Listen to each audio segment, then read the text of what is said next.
I'm Eric. And I'm Jamie. And this is Horrorscope, a podcast for people who love horror movies. And people who want to love them.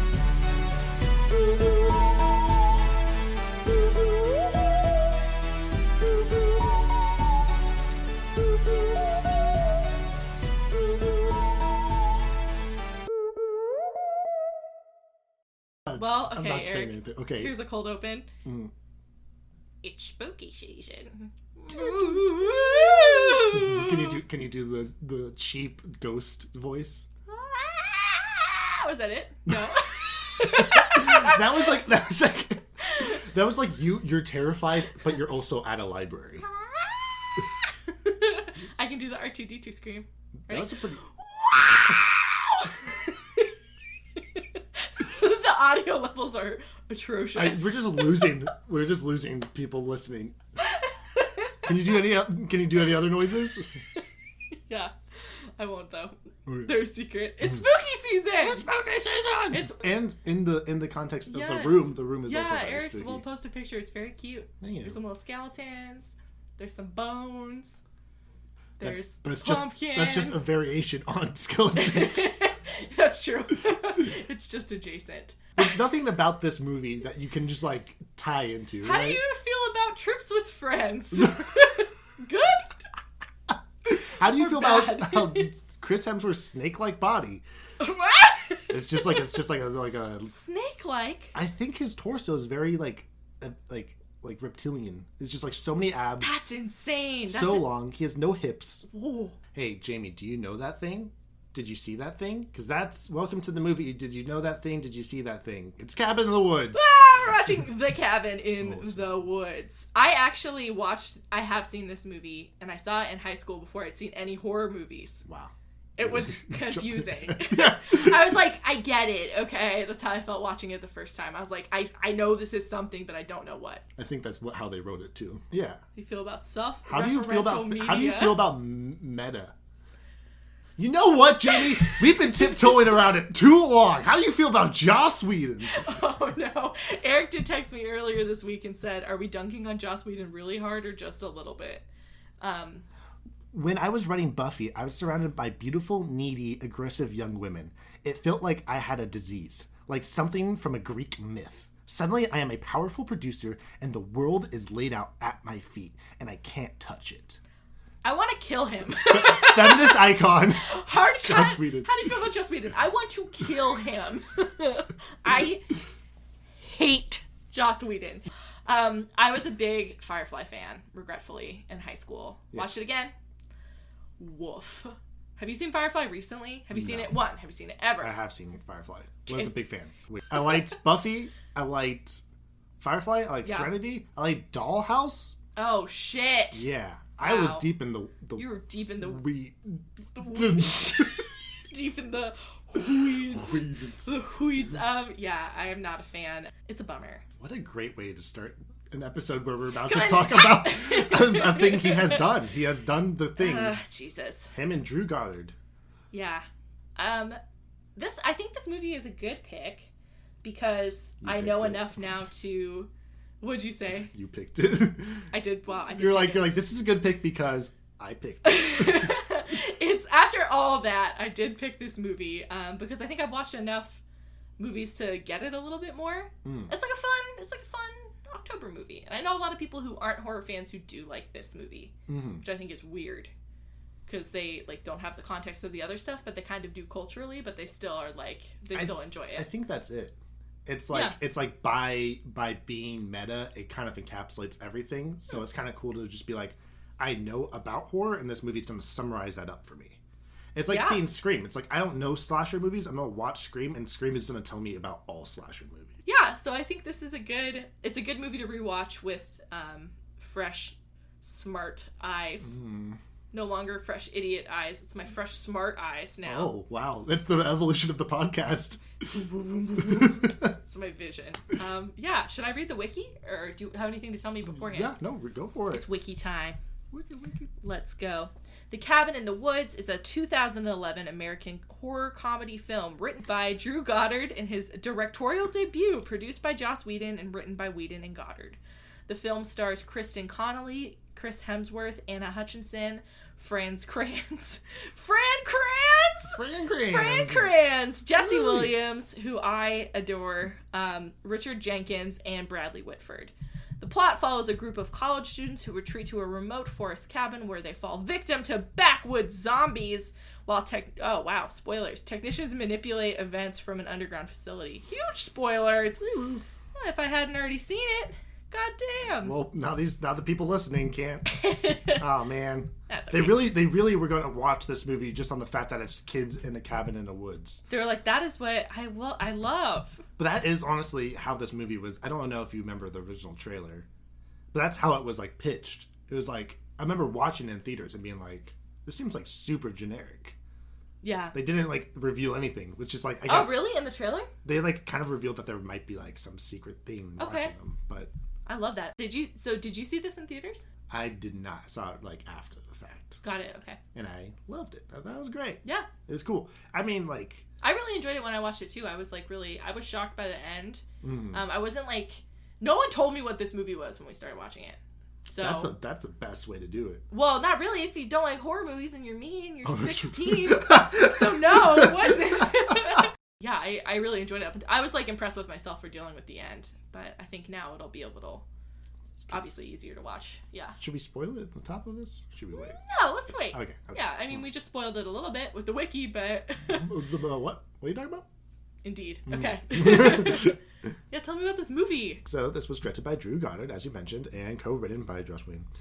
This is his directorial debut. He worked a little bit with Whedon on Buffy and Angel. He had written Cloverfield, the movie. Oh, shit. Found footage. I haven't seen Cloverfield, but I'd like to watch it. We should. Yeah? I actually Should we watch it on this podcast? Yeah. Is it scary? It's a spooky movie. Okay, I'll take it. I remember, like, I don't know. I think, I don't know how it's aged. It feels like it hasn't, like, in the sense of, like, nobody, like, talks about it anymore. Nobody's talking about it being underrated or overrated. It just feels like nobody's just talking rated. About it. Okay, let's watch it. But I enjoyed it. Okay. So he wrote that, and then he eventually went on to write World War Z and The Martian. Oh, shit. This, yeah. I enjoyed The Martian. Did not see World War Z. Nor did anyone. They wanted to do like commentary on horror films.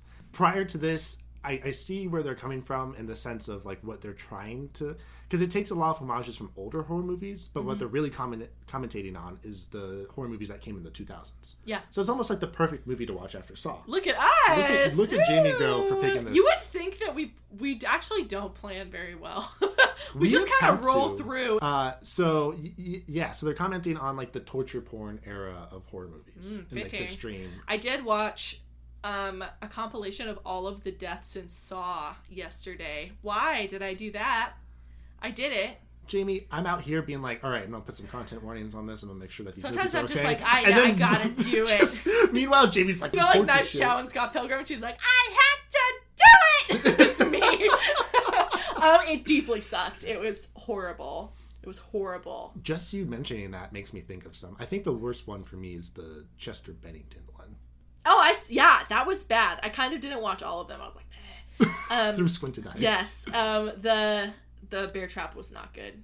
Oh, well, I mean, at least you get to see it after. That's what I looked up. Because I was like, okay. But then it was a video. It was that. And then in between that happening where she's like trying to get out of the room, they compiled every kill. Oh, that's cute. And I was like, there's some guy at the end of that screen just being like, oh, I'm going to put this here. I'm going to put this together. Yeah. Like, probably I was just like, all the comments were... One comment was very funny. It's like, school nurse sees this and be like, get a peppermint and go back to class. It's pretty funny. Yeah, I don't think torture porn is for me. I don't think so. That's a good conclusion to have. Yeah, I think so too. Yeah. And neither was it for Joss Whedon and Drew Goddard. They called it a loving hate letter, and they're just critiquing how we kill teenagers in horror movies and take enjoyment out of it. Yeah. And they wanted to point the mirror right back at them and make you think, huh? Which we'll get into after this movie, of how much this movie really makes you think, huh? It really does something, man. Do you... All right, we'll get into it later. Just kidding. Put a pin in that. But we do have the snake's worth. Chris Hemsworth. No one has ever said... Let me look him up. No one has ever said that, Eric. You're the only one. It's the... Snakesworth fans rise up. If you agree, talk to Eric, I guess. It's mostly from the trailer for A Bad Time at El Royale. That's what you're talking about. He's like walking in the rain and he's just like shaking his like non-existent hips. And it just looks like he's slithering. Eric wants a man with a dumpy. Eric's like, where's the meat on that man? Where's my wide boy? Where's my wide boy? Look, I don't love it. I don't love that. Yeah. Yeah, all right. You see it now, huh? Oh, he's like a little chubby dad. Okay, that's better. Bit. Yeah, there you go. Just give me a little... Yeah, I never realized. Maybe I'm a convert for Snakesworth. I really do. I like him very much, though. I think he's I'm a big fan. He seems fun. He just needs to be utilized better. I thought he was really good at Thor. Yeah, no, that's where he's being utilized. New Thor, yeah. Let me be very clear. Not the original Thor. Not which, any of actually, so for this movie came out in 2012, but it was shown at a film festival in 2011, but it was shelved because they ran out of finances. Uh-oh. And in the meantime, Star Trek came out, which he played a small role in. Yeah, he was the hot dad, the hot, sad dad. Hot, sad, sacrificial dad. I was a huge fan of that Star Trek movie. I still am. I love that movie. It's a fun movie. It's a good movie. You got Carl Urban in it, and Chris Pine, one of the best Chris's. Underrated Chris. I'll say it. Here, let's do it right now, Jamie. Rate the Chris's. Pratt, dead last. Okay. Dead last for the rest of his life. Right. Third. Shit. It gets so hard with the other three. You think it's Chris Hemsworth? Who's the top Chris? Chris Pine? Evans. It's Evans? Yeah. Mm. Evans, Pine, Hemsworth. Pratt. Okay.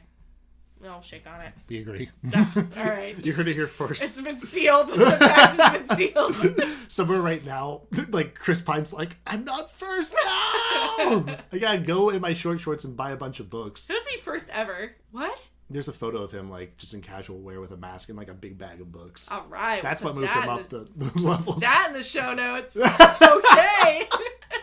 Welcome to Chris on Chris on Chris on Chris, a podcast about the best Chris's. We just did it. It was our one and only episode. And the fans keep on asking, where's our Pratt episode? And we keep telling you it's not going to happen. Oh, he's dead last. Fuck. Okay. Yeah, that was a good year for this guy. It was a good year for Chris. Good times. Good. He would, and then, well, I mean, I guess good. He did this movie, and the producers were like, oh my God, this guy's great. We got to put him in our other movie, Red Dawn. Oh, Jesus. Oh, no. I like how the producers were like on board and everyone was like, this guy's great. And then like, they're just like, this is the project, baby. Remake of like a 1980s like anti-communist propaganda film. That's wild. If that was now, it would be versus Antifa. You know it would. Yeah. Like a small band of like Trump supporters have to fight against the invading Antifa. Oh, Jesus, don't give them ideas. Jesse Williams is in this movie. Who I like very much from Grey's Anatomy. Oh. He's great. He's also, like, a really kick-ass activist. Oh. He just, like, he's been, like, doing, like, anytime he has a speech on anything, he's like, and also, all of my political opinions. And then everyone's like, boo, shut up. And he's like, no! Keep your politics out of it. I'm a big fan of him. Yeah, right. He's great. He's very dreamy on Grey's Anatomy. He does his best with what he is given, which is the script of Grey's Anatomy. Mm-hmm. I think he's still on it, somehow. That show's still going? Oh, yeah, dude. Yeah. The dad from Get Out is in this, or as our older audience knows him, the guy from West Wing. The effects in this movie, there are effects in this movie, spoilers for everyone, there are special effects. A lot of practical ones, and they're done by AFX Studios, which I was pretty hyped about because I found out the head person on this movie who did the special effects is Heather Langenkamp, and she's the person who stars in A Nightmare on Elm Street. Oh, shit, that's cool. So she went into special effects after being in that movie? Yeah, she like married really cool. a special effects artist dude, and then they formed their own company, and they just that's amazing. That'd be such a cool job. Yeah, there's an alternate universe where that's my job, and I wish it was this one. Every time I watch like any of those, like the Jim Henson Studio shows, I'm like, yeah. So they did close to 1,000, or actually no, I'm not gonna say any of this stuff. We could Wait, what? 1,000? Nope. Special effects? I mean, yeah, for things in this movie. Ooh, oh, that makes sense. Why? Yeah. Why? We'll find out. But yeah, so cool career path for her because she's in the trilogy of Nightmare on Elm Street movies, where she's in the first one, the third one, and then the last one.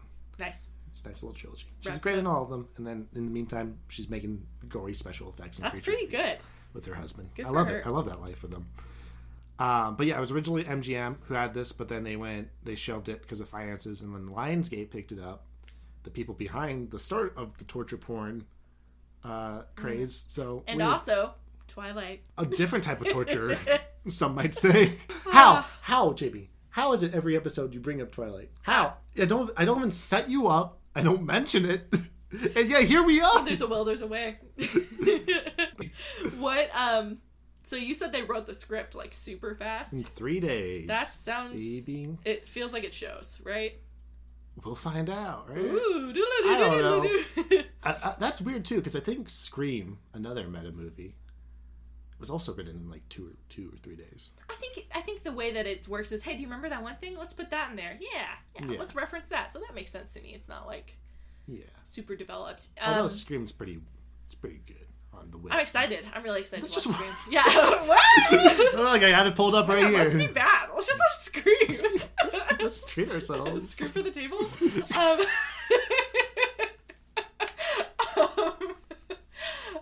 How long did it take a long time to shoot? I couldn't find. So I've actually prepared myself now because you always ask shooting dates, Jamie. I just want to know. Which is fun. It's good. It's like a detail I never think of. Oh. And yet I have found out that it's just they just sometimes don't have them. They burn the records. It took them 4 years. Yeah, I think it did take them like a bit to film. That makes sense with all the practical effects. Like that would take some time. Yeah, you can't really do a second take of all that. Oh shit, that must have been CGI. Oh yeah. Yeah. It was a mixture of both. Cool. I can't wait to talk about that. I'm excited to talk about the practical effects. Yeah, there's a few aspects about this movie I'm excited to talk about. I think it'll be good to rewatch it and be like, oh wait, I know what they're doing. You know, instead of being like, I can tell that they think this is smart. Right. That's how I felt before, and I hate that kind of thing.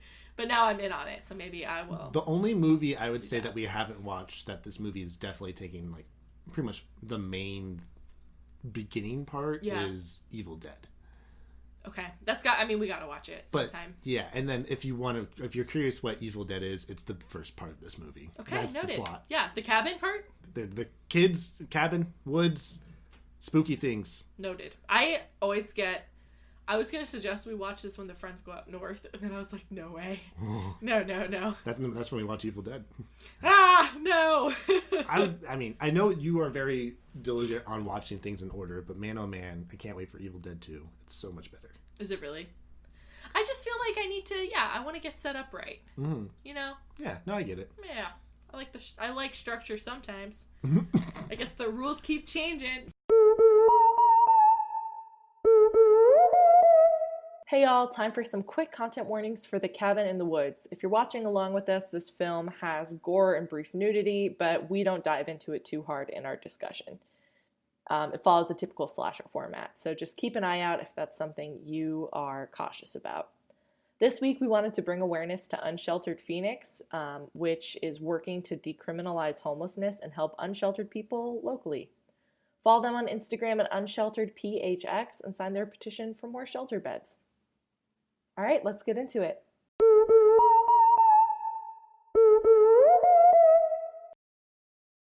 We did it. We watched The Cabin in the Woods. How many times have you seen this, Eric? A few. Okay, so like multiple times. Yeah, I think I've seen it multiple times. Okay, this is my second time seeing it. The first time I saw it was like 8 years ago. Oh shit! You haven't seen it since the first time you saw it? No, no. This was second. Oh, second viewing. Ta-da! Ta-da! What'd you think? Yeah. I enjoyed it. Yeah, I think. Before you tell us, maybe before you tell us what you thought about it, you can tell us what it is. Aye. Okay, so. It opens with two daddish-looking men complaining about normal stuff, driving around in a golf cart, talking about their business, and there's, like, a big event happening, and they're, like, in some concrete-esque office, and then you don't really know what's going on, and then there's a jump cut at the beginning, but I remembered it was gonna happen, so I was like, oh, okay. It's Cabin in the Woods, it's the title. And then it cuts to a group of college students who are going to a cabin for the weekend, and, I don't know why we found out she slept with her professor, but there's like the couple, there's a girl who just dyed her hair blonde, and then Chris Hemsworth, and then there's Jesse Williams. Like people, things, Chris Hemsworth. Jesse Williams is the friend, and he shows up, and then there's another girl, and then the stoner guy shows up named Marty, who has a bong that looks like a coffee cup. Fully functional, by the way. Yeah. It cost them $5,000 to develop that. No way. Yes. No, are you fucking with me? No, that's a fact. That's so stupid. They created a functional... They didn't even sell it? I guess they can't sell a bong. It could be, I don't know, like, that's how they'd sell other, like, what is it? Like, yeah. glassware or, like... Yeah, they're like novelty. Vase. Alright, so they go in an RV, they're trucking along, we cut back to the office. We're cutting back and forth between the office, and the office is, like, setting something up, and they said everyone else has failed, and only Japan is still going. And then they have, like, monitors and stuff, and then they stop, and there's a creepy dude, and they talk to the creepy dude, and then they still decide to go to the cabin, and they end up at the cabin. And then the cabin is, like, really creepy and weird. And there's a two-way mirror between Jesse Williams' room and then the brunette girl's room. The smart girl, as we see, because she was going to pack textbooks. Smart girl. For their fun weekend. And they have one nice day at the lake. And then you see the office control people, like, piping in chemicals to make them dumb and horny. And gradually, let's just, we can move through it. So... the premise here is that there's, like, a corporation or whatever, like a group of people in each country who are trying to sacrifice 5 people to appease elder gods who need a human sacrifice in a certain order with stereotypes from each. Like, there's the fool, the scholar, the whore, the athlete, right? The jock. And the virgin, the 5 archetypes. So basically, there's like a whole office set up and they're controlling the whole environment. And there's like a force field around the cabin, and the friends are back at the cabin, and they go into a creepy basement filled with creepy items that look suspiciously like the Warrens' house. And they're all picking up different items and looking at them. And then one of the main girl, starts reading out of a journal, like a pioneer journal, fucked up journal. And so then it's redneck zombie hillbillies who come and get them. And so basically they're all dragged off one by one.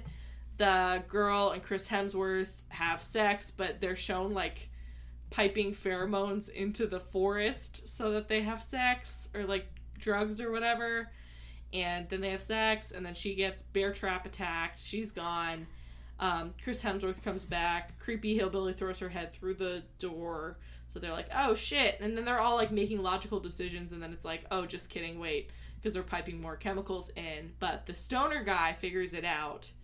And he finds a wire in one of the lamps. So he's like, we're all puppets. And then he gets dragged off. And so you're like, okay, so now there's only 2 people left. Oh, no, there's 3. So it's Chris Hemsworth, Jesse Williams, and then the girl. It sucks. I sound like a misogynist because I don't remember her name. You sound like Joss Whedon right now. Oh, no! Just channeling him. His energy. Her name is Kristen Connolly. Kristen Connolly. Okay. So, her name was Dana. Dana, and what are the other guys' names? Kurt and Holden. Holden. So that's why I didn't say it. All right, so they're driving away. They're trying to get away, and then the tunnel collapses in, but they're like, there's a wiring malfunction, so the tunnel was already supposed to be collapsed in.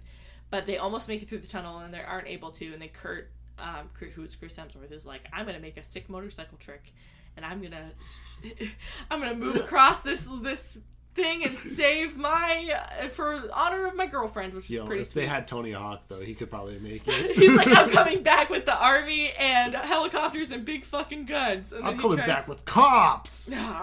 And then he shoots across, and then he hits a force field. So they see a force field, and then they're like, oh no, puppeteers! And then the other guy gets speared through the head, so it's just Dana left. And so back at the office, they're celebrating. They're like, hell yeah, we did it! Woohoo! And then they get a call, and it's like, psych, not everyone died. So the stoner guy was not actually killed. He was actually able to kill the zombie person. And he found out in their graves it's an elevator. So the graves that they popped up through to get them are an elevator. So he gets Dana, and they go into the elevator, and they go down. And this is where the movie really shines and really pops off. And so they go into, like, an elevator, like a Willy Wonka-esque situation, and they go down, and then they see all of the stuff that they could have chosen. So there's, like, a Hellraiser guy. And you'll see a world of pure massacre. Okay. Spooky shit. I'm not a songwriter. God damn it. So Weird Al, help me. They go down, and they see like a little ballerina girl, but then she has a mouth, like a face full of teeth, and there's a Hellraiser dude, and then there's like a werewolf, there's a spooky ghost. So the Eldritch gods provide the spooky shit for them, and they choose their own fate in the creepy basement. Good on old gods. They have a lot of resources. So this is like for their entertainment. So basically they're able to come down in the elevator. The people in the office are like freaking out, and they're pretty funny. I kind of felt like they weren't. I know they're like supposed to be funny, but I still hated them. You know, like the people working in the office, they're like joking around, and there's a scene where like Dana's getting her ass kicked by the creepy giant hillbilly, and everyone's like mingling, and I get that it's like funny, but I'm like, okay, you know, I kind of felt that way watching it. I don't know about you, but we'll get there. And so they are able to, there's like, they're explaining the situation to them through the intercom, and they're gonna go get them with a SWAT team because Marty needs to die. Dana doesn't need to die. So the stoner guy needs to die, but the virgin archetype can live or die, depending on, she just has to suffer, which is like, just having re-listened to our Halloween episode, I'm just like, ugh, stupid. So they are able to override the controls, basically, and so a bunch of monsters come out, and I hope we talk about all the monsters. Yes, excellent.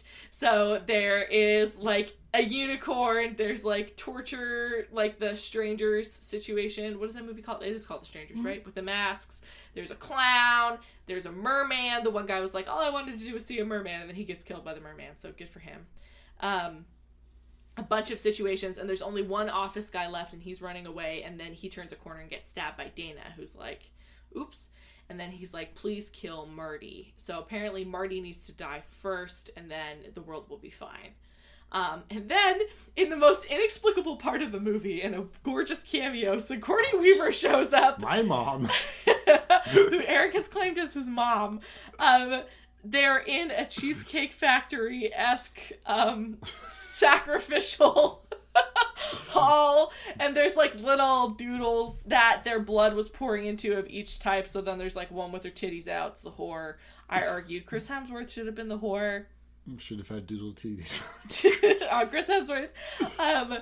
There's the whore, there's the scholar, whatever. So like there's each type that's filled in with blood, but they only have, Sigourney Weaver pops up in a power suit and a bad haircut, and she's like, you have 8 minutes. Dana, you need to kill Marty. And so Dana, we see her in the background, she's holding up a gun to Marty, and then Marty sees that a werewolf is coming, so then he is stalling, and then the werewolf attacks Dana, and then he punches Sigourney Weaver, and then Sigourney Weaver punches him back, and they have a little fist fight scuffle, and then he lets Sigourney Weaver get stabbed by the little pioneer girl from the beginning, who was one of the hillbillies whose journal they were reading. One of the people from Little House on the Prairie. Yes, Laura Ingalls. And then they kick them into the bottomless pit, and then the whole room starts shaking, and then they smoke a joint, and they talk about how humanity has given up, and it wasn't worth it this whole time.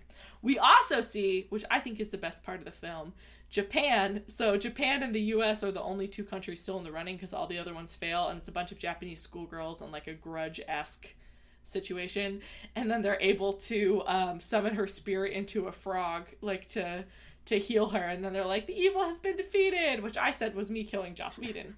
And then so Japan has already solved it, and then they sit and smoke a joint, and they say humanity should give up, and they're covered in blood, and then the whole room is shaking, and then we see the cabin fall into the ground, zoom out shot, and then a giant hand pop through and then slap the screen, and that is the movie. Cabin in the Woods. So the plot twist here is, beyond like the initial simulation thing, is that they let the bad guys win. They let the Eldritch gods win and humanity die. The end. That was the film. And like a poetic does beautiful, by the way. Thanks. I think I did pretty good, actually. You did pretty good. I had to like go to my mind palace and just like really hone in because it's a lot. There's a lot of details to get into. Yeah. It's true. So in like a poetic justice sense, what would be like the one thing that you would wish that got picked out of the board, but secretly you knew that that's what was going to kill you? What do you mean? So if I could choose one of those monsters? So like the guy was like, oh, I really want merman, and then the merman kills him, and then in an ironic sense he gets killed by a merman. Whatever's fastest.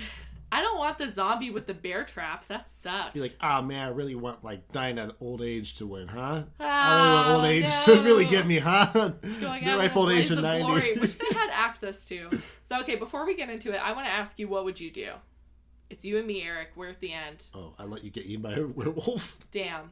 Was that your answer? No. Fuck. Okay. That's what happens. So we were saying that the stoner man's reactions would be my reactions, which was unfortunate because that means I'm Joss Whedon self-insert. So that means one of us must die, and we've already confirmed it's Joss Whedon. If you're Joss Whedon, you must die. We've already confirmed.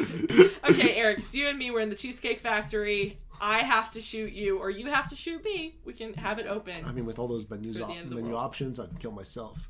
So wait, am I the stoner person or am I the We will do both scenarios. If I was the stoner, I would want you to shoot me. Okay. And if you were the stoner, I would shoot you. Okay. What would you do?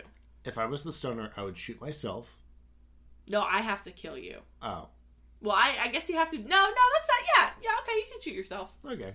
Shit. I guess I'm just a better person than Jaime. Oh shit. I would shoot Eric and then myself. How about that? I would though. I wouldn't want to live after all that. You only have one bullet. Then I would let you shoot yourself, Eric. How about that? I'd be like, this is for you. This is for Johnny. This is fucked up.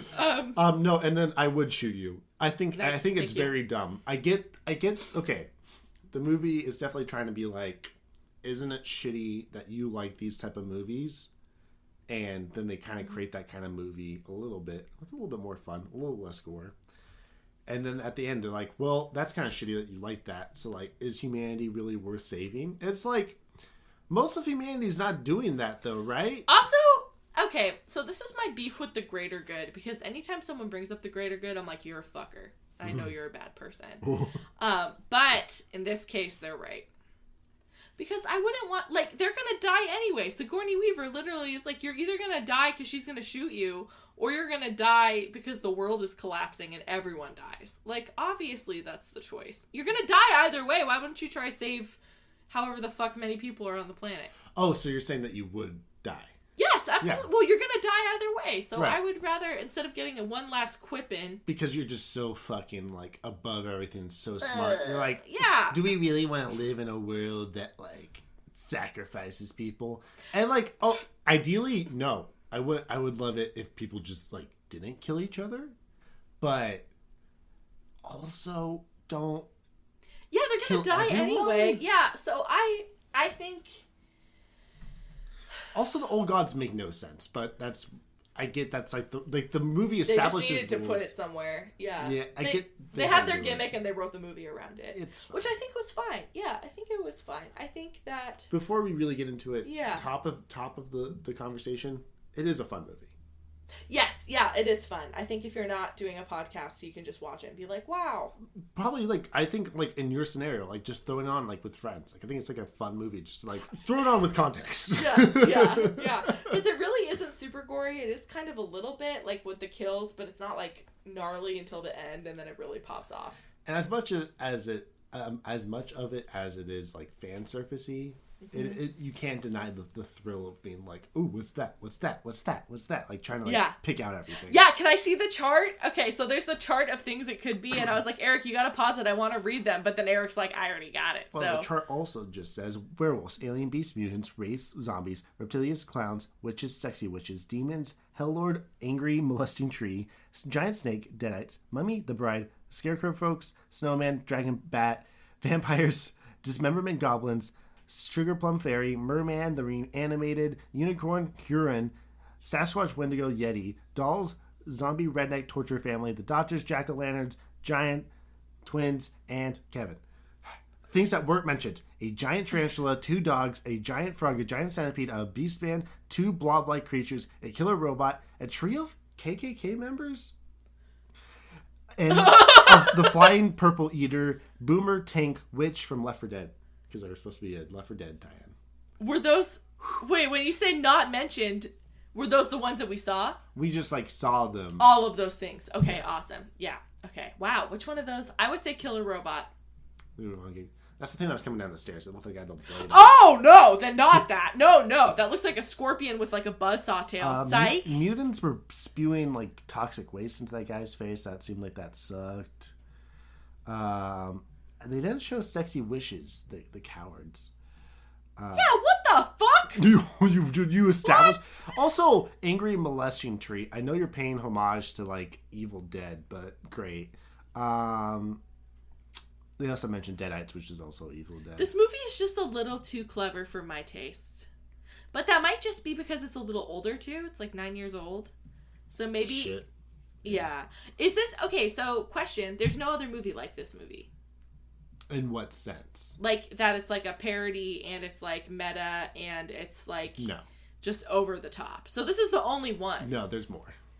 What are the other ones? Did they come out afterwards? Scream. No, but like besides Scream. Like this Behind is like... the Mask. Oh. Tucker and Dale versus Evil.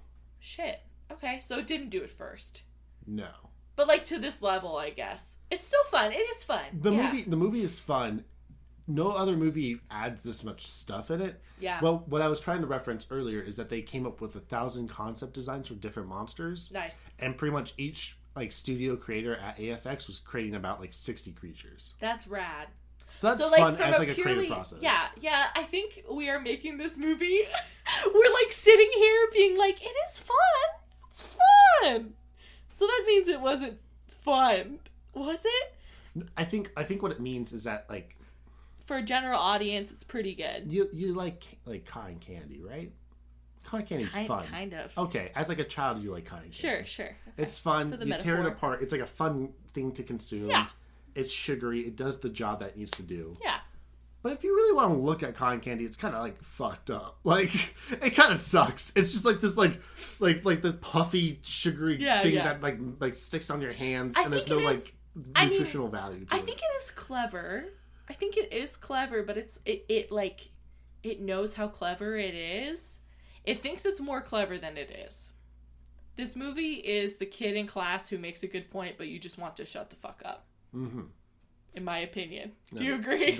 I can't word it better. Yeah, it's just like the kid, you're like, okay, that made sense, but like, I hate you. Actually, it's this. The teacher's wrong. Can you, what weren't you telling me before? Can you tell me the other production facts? Well, what me and Jamie also talked about to an extent on the film is that Franz Kranz, the guy who played the stoner guy, was actually like fucking jacked, and more jacked than like Chris Hemsworth and the Jesse That's Williams. wild. And so they had to like layer him in clothing, and there was a scene where they're like at like the lake, and they had to keep his clothes on because they didn't want to show his abs. You see it at one point when he goes to like heft a weapon. You're like, oh yeah, I see. No layer of clothing can put those muscles away. Their clothing is tragically 2011 or like 2009 whenever they shot this. They're wearing puka like shells. What necklace is that? Right? Whatever, it's shells. Like He's wearing like a long-sleeved collared shirt, shell necklace, sweater, another collared shirt. That's the stoner guy. And the girls are both wearing like flat Mary Jane shoes, which is just tragic. At the lake? At the lake. Get some Tevas. That's bad too, because not only it's a lake, it's in the woods. Twigs. Yeah. Get some closed-toed shoes. Yeah. Be practical. I think the part was when they were like all fucking around in the basement, and so the idea that the stoner guy has more clarity than everyone else and he's able to like call the twist. It's because he's smoking so much weed the chemicals don't affect his brain.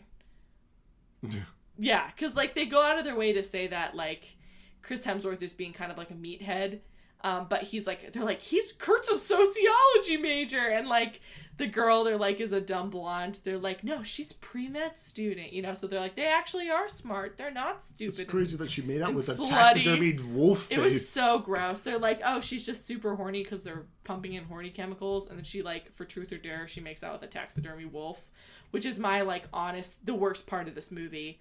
Because I don't like textures. I don't like taxidermy. Can you imagine?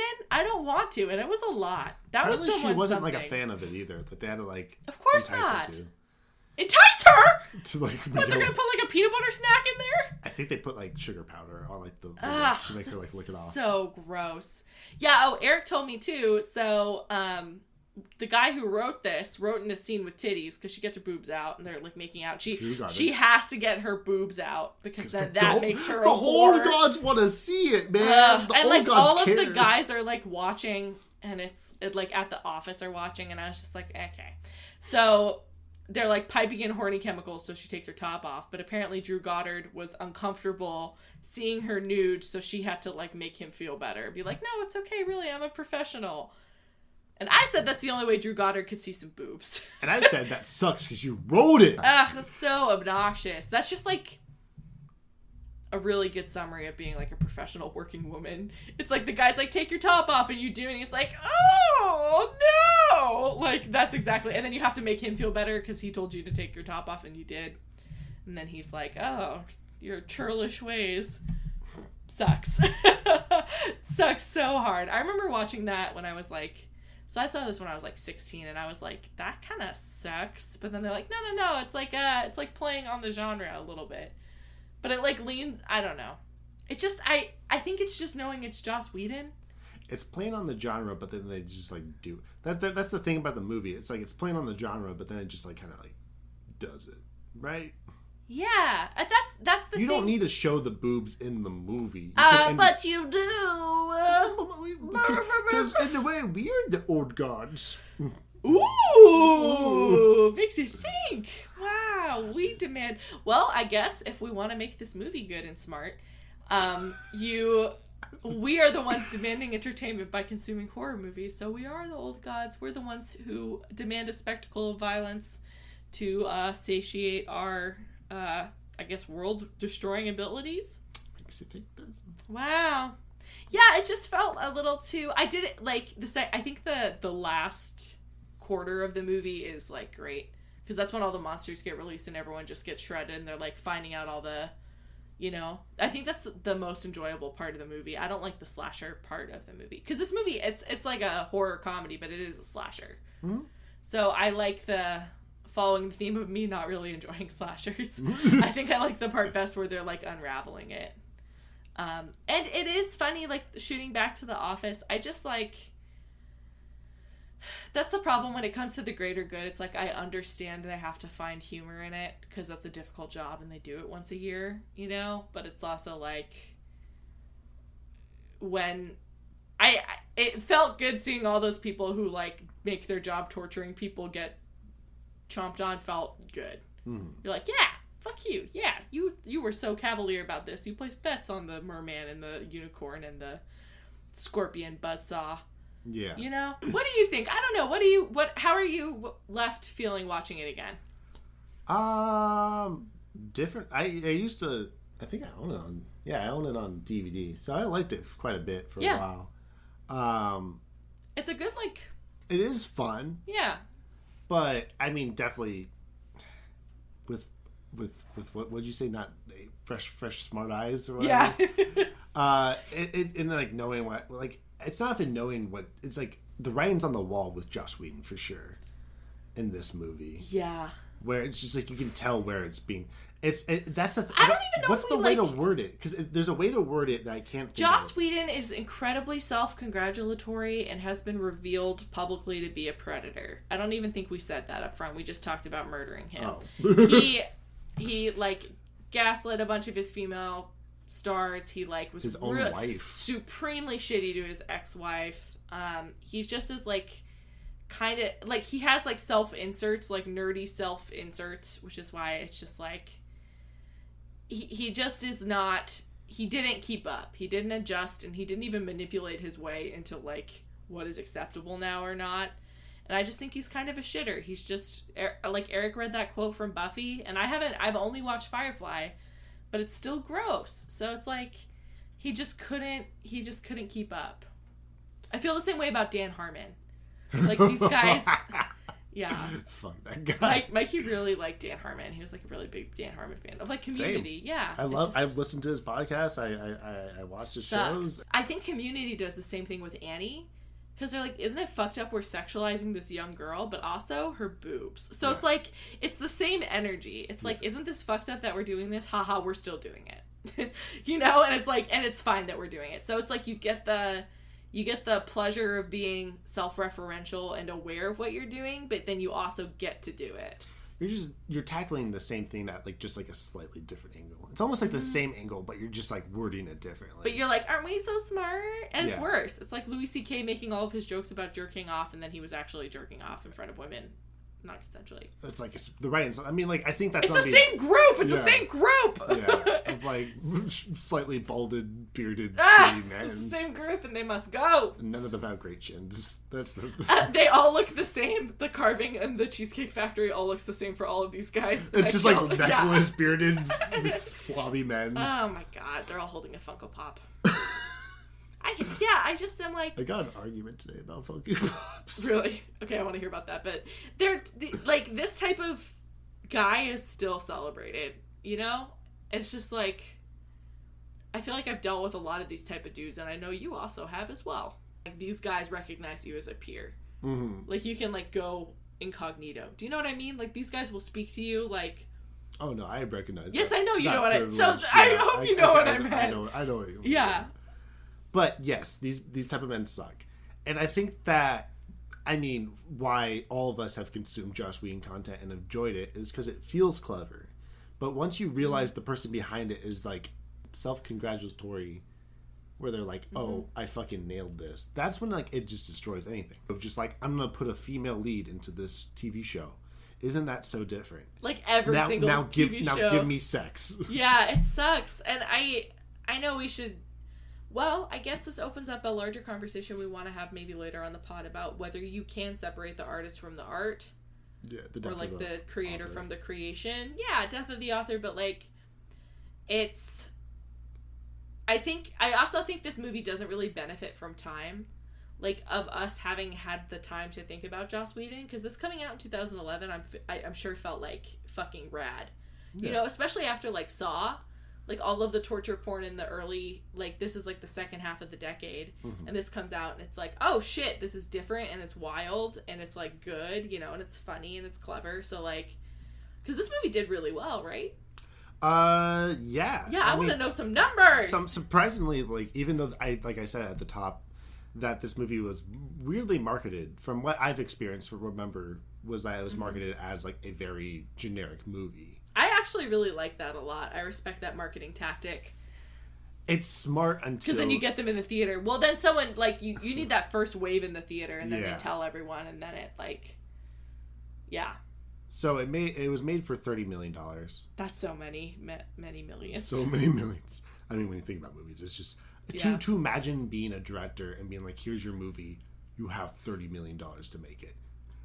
There's so much pressure. I think you can see it in this movie, though. You can see it in the special effects, like especially in the end. I think that's where I will give it credit that it's relying mostly on its script, so you can spend all of that budget that it probably got on the special effects.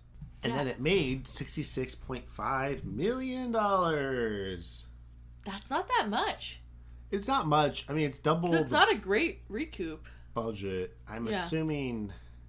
Because the way it was marketed, it wasn't bigger. But also, like, who is it for? Like, how would you market it, even with the twist? Like, who would that attract? I mean, like, horror fans, right? Right, which is, I guess, a niche. Yeah, kind of I don't think it's, like, making fun of horror fans. It's just, like, we know tropes. It's like they went on tvtropes.com and just, like... It's far removed from the fans. It's never commenting on it. It's directly commenting on the studios. Yeah, that... Okay, tell me more about what do you think about that? I don't know a lot about like studios, so I guess I just like what they were making. From what I've read about like why they were making it, it was definitely like a reflection of the more of like the torture porn genre. Yeah. But it's more of like the fact that I guess it is kind of commenting on the fans, but it feels the corporation or whatever you want to call it that's making all the stuff happen in Cabin in the Woods. Never feels like it's just like fans watching it, although the old gods I guess are fans, but like it always feels like it's the studio, like the company feels like the studio. It's like the Hunger Games. Yeah, this came out before the Hunger Games. Yeah, I guess that's interesting because he makes a comment like, "Don't you miss the days when we could just throw a girl in a volcano?" Yeah, which is and so I guess the idea is that as humans have progressed, like the appetites of old gods have changed, which is interesting. We can't pick it. I mean, they wrote the script in 3 days. We can't pick it apart too much. They didn't think that. We're thinking about it more than they thought about it. Yeah. They were just like, okay, clever twist, haha. We get to make our in jokes and then twist ending. Yeah. So what? All right. I guess we're kind of talking I mean, we're talking around it a little bit. Is there anything else like interesting about the? I did find I take it as my first IMDb trivia fighting. Ooh, okay. There was a trivia fact that said the body count was 69. Okay. In the movie, which 372 out of 384 people found interesting. But then right after that trivia fact, somebody else put in a new trivia fact saying body count was 6 million, yada yada yada. The world's population in 2009 when this film was made, since everyone in the movie dies in the end. It was 6,000,009. Perfect. Wait. That's really funny. Oh shit! No, if you round up wow, in 2009, if you round it up, there's 60.9 million people in the world. It has to be billion, not million. Billion, that's what. Yeah, 69. That's stupid. Wow. I like that there's a forum to fight on IMDb. I didn't know that, and I appreciate that. It's not even like I just took it because it was just like one trivia fact, and then later on there's like another. Like, actually. Yeah. What you got thoughts, Jamie? What are you thinking? Where are you at? I don't know. I think we kind of just talked about what we don't like. It felt. Well, sorry to interrupt you, but you did say at the beginning of this how now that you've seen a bunch of horror movies, you would get this movie like a little bit more, like you would understand it more. Here's the thing: I didn't need to see a bunch of horror movies to understand the movie. It didn't add anything. It lays it out pretty clearly for you. All right. Yeah. So I think I enjoyed it less. Oh. Because I know about Joss Whedon. Mm-hmm. You know, like I guess that's. I don't know. I was trying to. I enjoyed watching it, but not as much as I literally. I enjoyed watching Truth or Dare more. And the similar environments of the amount of White Claw we have consumed. So they don't reveal the behind the scenes. So yeah, I maybe it's because I knew what was going to happen, and I recently refreshed about the plot, so that might be why too. I think it also ties into the cleverness of it. It feels like it is very like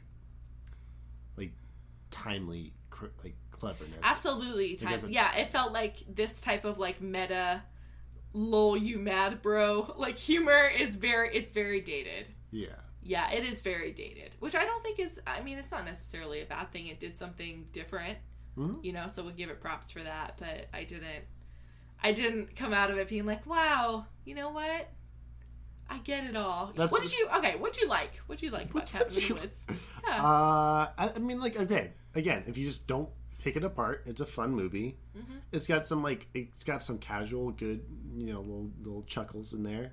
Yeah. It's got a lot of things to it's fun to be like, oh, I saw this monster, or there's this monster, mm-hmm. oh, that person's getting killed by that thing. That's all fun. It's just it's a very. Again, I hear a negative tone. You're circling back to what you don't like. What did you like, Eric? It's enjoyable. You could throw it on a party. Yeah, it's a popcorn movie. Yes. Yeah.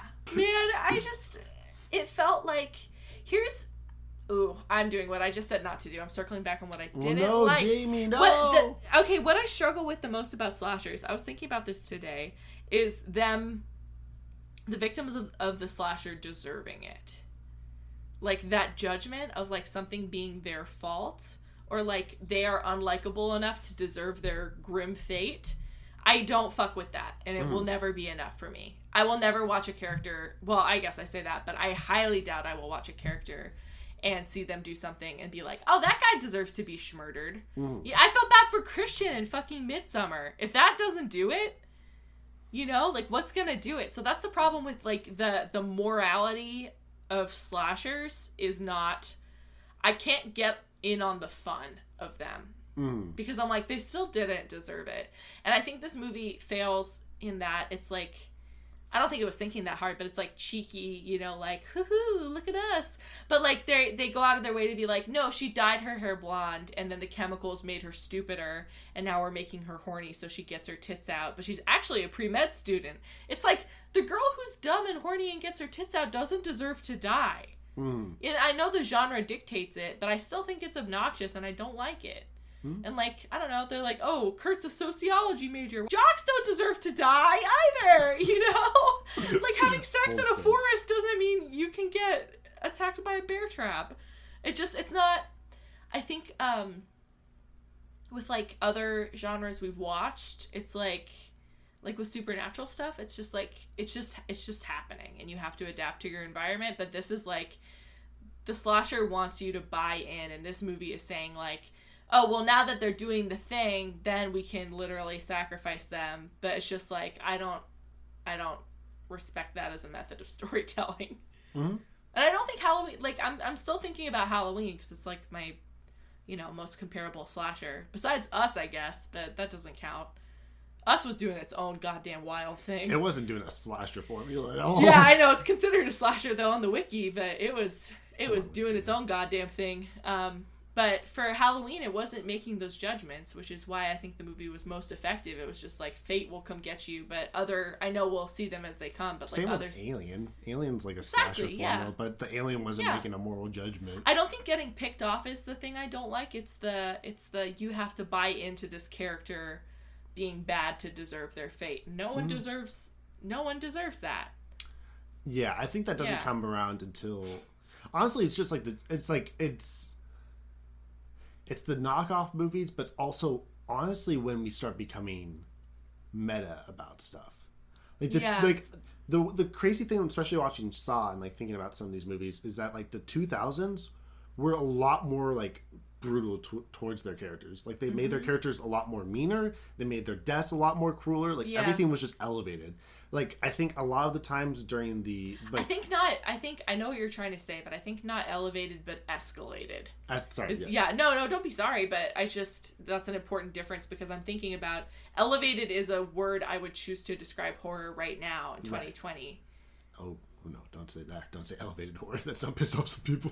Why? Elevated horror. People don't. I'll say what I want. Yeah. It's the reason why I was not a fan of the genre and I wanted to get interested in it. Is it was doing something that I didn't realize it could do, and it's only because of those movies that were, like working hard to do something fucking weird and good that I got interested and could appreciate retro stuff. So I stand by that. Yeah. Yeah.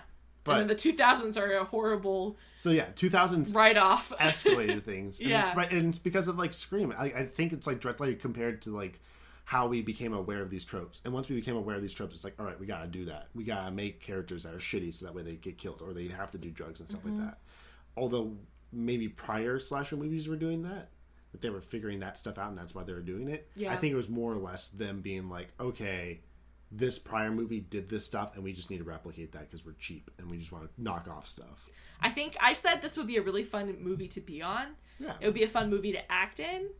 The dad from Get Out is one of the office men who was like running the show, one of the showmen, and he was great. Both of those guys were really good. They're great in every... I hold on, I can pull up their names right now. Bradley Whitford and Richard Jenkins. Both, every time I see any of them in any sort of media, they're great. Yeah, they were a delight. So I think it's interesting, like being an actor on a horror movie would be a lot more fun than watching, like it would be so fun. That's like the thing that you always get, like Halloween, even Saw I heard was like a joy to like although it's budget restraints, it was just like it'd still be fun because it's just so batshit and you're seeing it happen and you're like reacting but you're not having to. I don't know. I think that might be the way I watch movies is I'm like making myself experience them when I don't have to. I'm not just like watching them. I'm trying to like contextualize it and like make it moral or not moral or whatever. So it's like contextualizing versus compartmentalizing. Yeah, absolutely. I think I can't compartmentalize these movies. Yeah. I'm just not good at it. Maybe I'll get better at it. I hope I don't, kind of.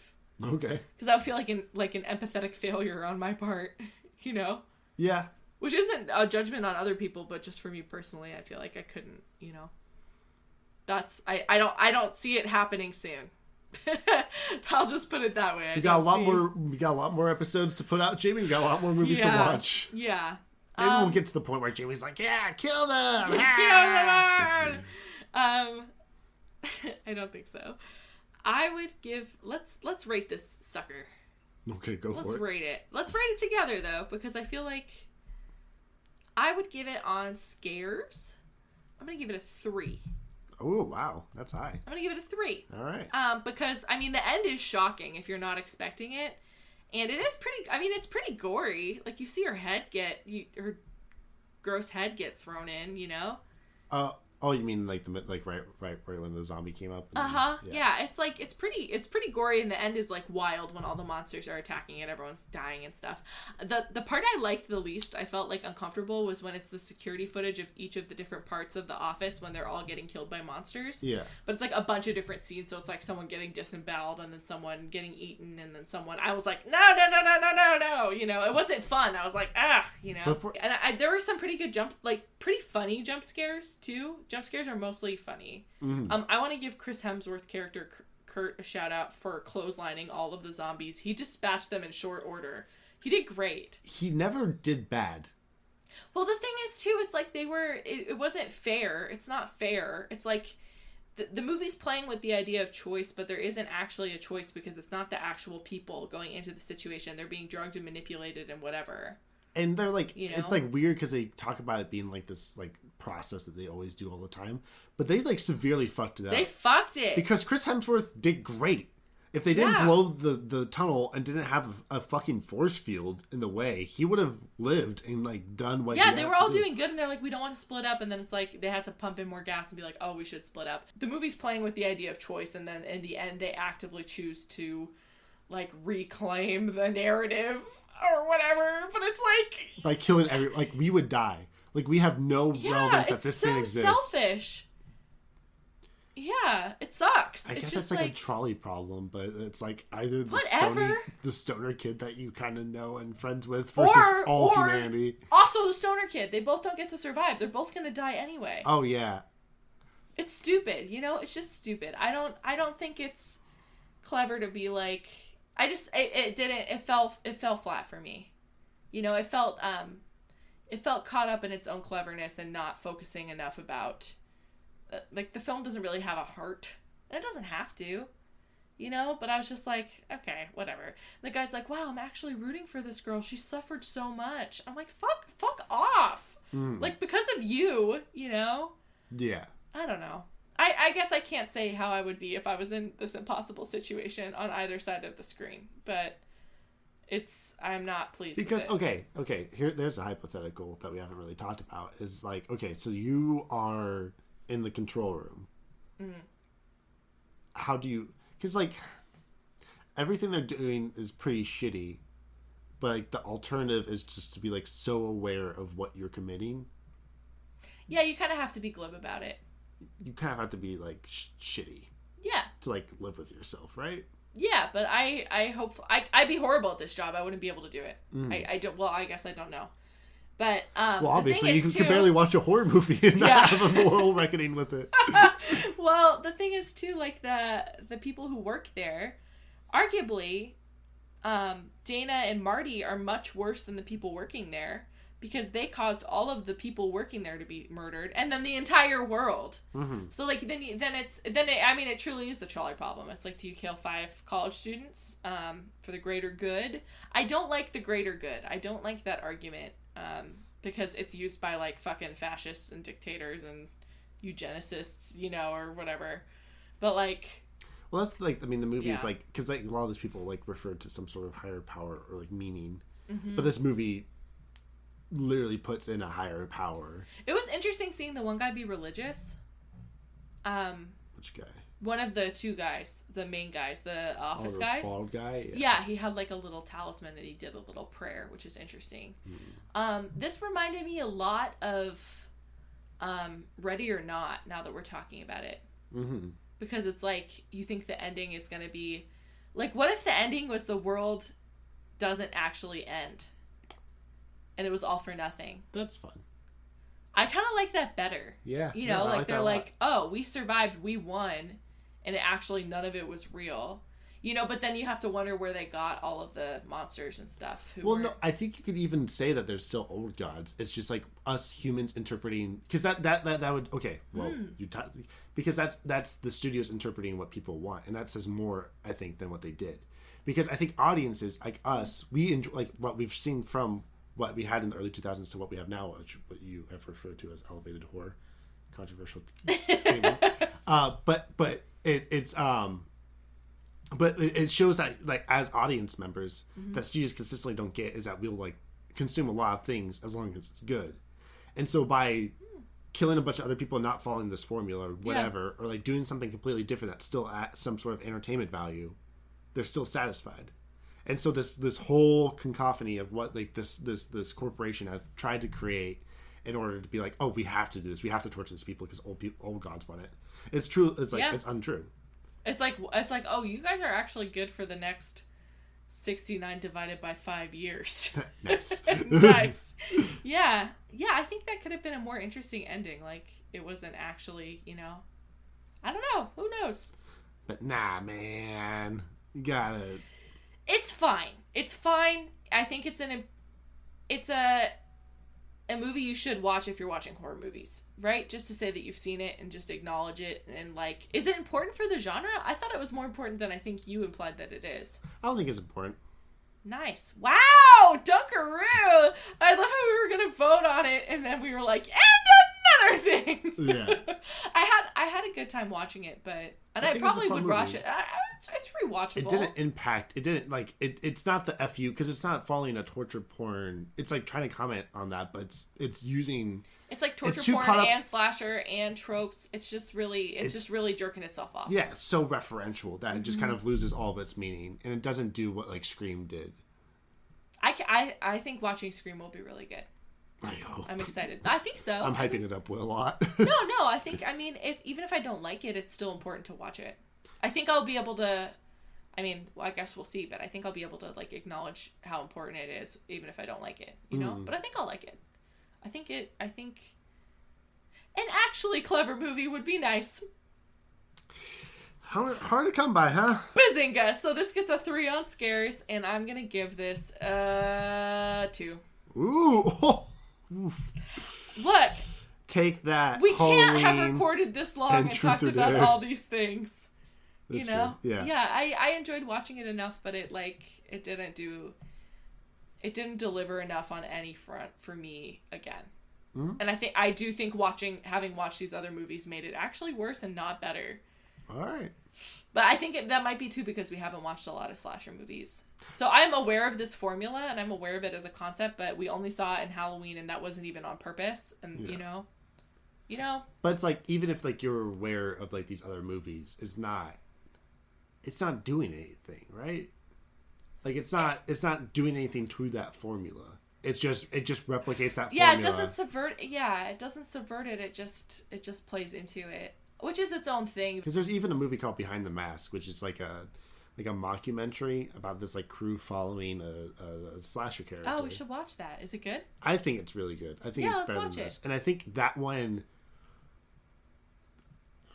It's not spoiling anything, but like it still tackles more. I think it has a theme to it. Same with like Tucker Dale versus Evil. Have you heard of that? Mm-mm.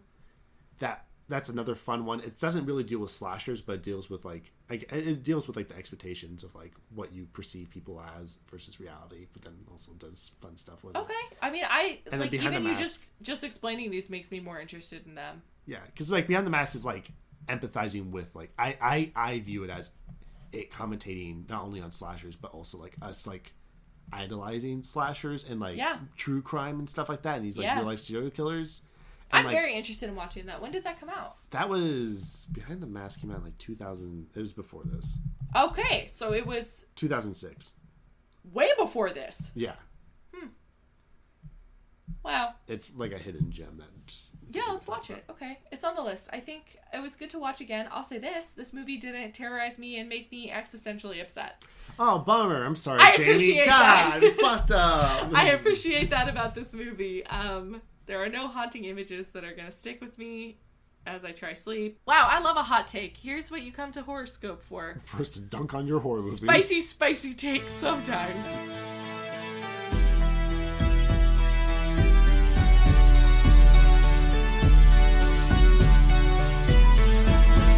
Thank you to everyone who shared out this podcast. It really helps us a lot. Please continue to tell your friends about us and get us out there if you've enjoyed what you've listened to.